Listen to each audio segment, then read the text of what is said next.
Hayır, İHA'nın okulda da yapılmasa, geçen de şehit Ömercan kadar da yaptılar. Yalan mı ya? Eskiden. Tamam. Saygılar. Yani bugün Doğu Türkistan diye bir meselemiz var ama maalesef Zeytinburnu'nda faaliyet gösteren 50'ye yakın tırnak içerisinde İslami çalışmalar yapan STK'lar var. Mazeret bildirenler hariç bu konunun hiç gündeminde olmadığı İslami yine sonunda parantez içinde ünlem olan İslami STK'lar var. Maalesef bu sorunlar gündemimizde olması gereken sorunlar. Ve biz de elimizin yettiğince, dilimizin döndüğünce yani imanımızın en zayıf noktasına düşmemek adına dilimizle, elimizde olmasa bile dilimizle bir şeyler yapmak için bu tür organizasyonlar yapıyoruz. Maalesef sokaktaki insanın bizim birinci gündem olarak gördüğümüz konular hakkında bilgisi olmaması dolayısıyla duyarlılığı da yok. Medyanın halini zaten biliyorsunuz bir yandaşlık ve yalakalık borazanlığına dönüşmüş halinde. Yani adam Uygur özel bölgesine gidiyor, hiç de diyor bize anlatıldığı gibi değil, güllük gülistanlık buralar diye haber yapabiliyor yani. Şimdi kardeşlik imandan sonra Allah'ın bize koymuş olduğu ikinci hedef. İman etmek birinci hedefse kardeşliği de göstermek ikinci hedeftir.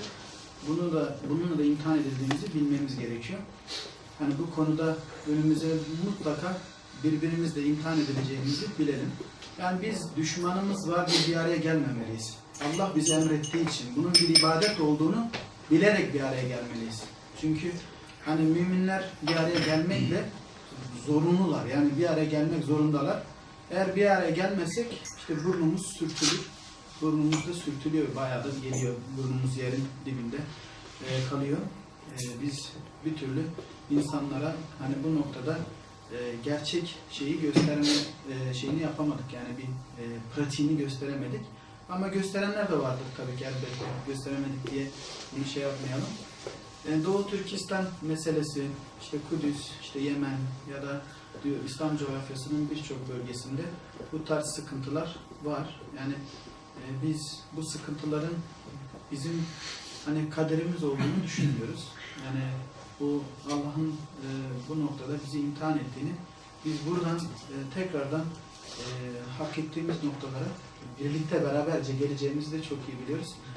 Neticede biz hiçbir siyasi partinin arka bahçesi olmadık. Onu da ortaya koyarak hareket ediyoruz kardeşlik platformu olarak. Hiçbir siyasi endişemiz de yok. Tamamen endişemiz Rabbimize olan mazeretimiz olabilirse, belki mazeret olabilirse yani o bapta bir eylem, tavır sergilemek derdimiz bu. Bir araya gelip bunu haykırabilirsek Rabbim bununla ilgili şahitleri bizim için not eder diye düşünüyoruz. Çünkü bu dünya şahitlerimizin toplama dünyası. Biz de bu konuda bir şey ortaya koymamız lazım, bir eylem ortaya koymamız gerekiyor. Doğu Türkistan aslında bağımsız bir devlet idi. En son 1949'da Çin işgal etti bölgeyi. İşgal ettikten sonra bu komünist ideoloji üzerine kurulduğu bir devlet olduğu için bölgedeki Müslümanlarını yok etmeye çalıştı. Dolayısıyla kültür bozuklukları uğrattı, dini inançlarımızı yasakladı. Şu anda da zaten namaz kılması da yasak. Herhangi bir İslami ibadet kılmasını yasakladı. Dolayısıyla Çin oradaki Müslümanların kendisi için bir tehdit unsur diye görüyorlar. O yüzden 2017'den itibaren orada bölgede şu an 3 milyondan fazla insanlar var. Onların içinde akademisyenler var, din alimleri var, ondan sonra sanatkarlar var. Her kesimden insanlar, şu an 3 milyon insan hapiste yatıyor. Onlara ne yapıyor dediğimizde, onları tehdit unsur gördüğü için böyle işkence yapıyorlar. Dininden, dilinden uzaklaştırmak için, kültüründen uzaklaştırmak için, vazgeçtirmek için baskı uyguluyorlar. Yani her gün orada Mao'nun yazılarını, komünist ideolojilerini ezberletiyor Çince. Ezberlemeyenlere işkence yapıyor. baskı altına alıyor. Bir şekilde hatta onun içinde şehit olanlar var baskıda dayanamadı. Mesela 2018 içinde bizim büyük alimlerimizin 7 alimimizni şehit etti. Onların bir tanesi Muhammed Salih.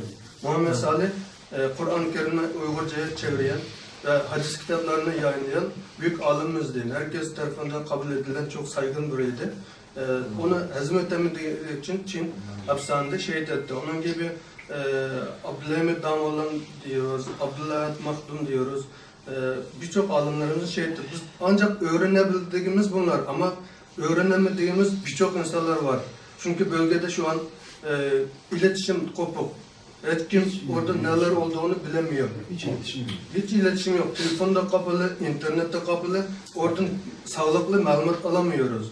Dolayısıyla bu konu daha çok gündem gelmesi gereken biz elimizden geleni yapıyoruz ama yeterli olmuyor.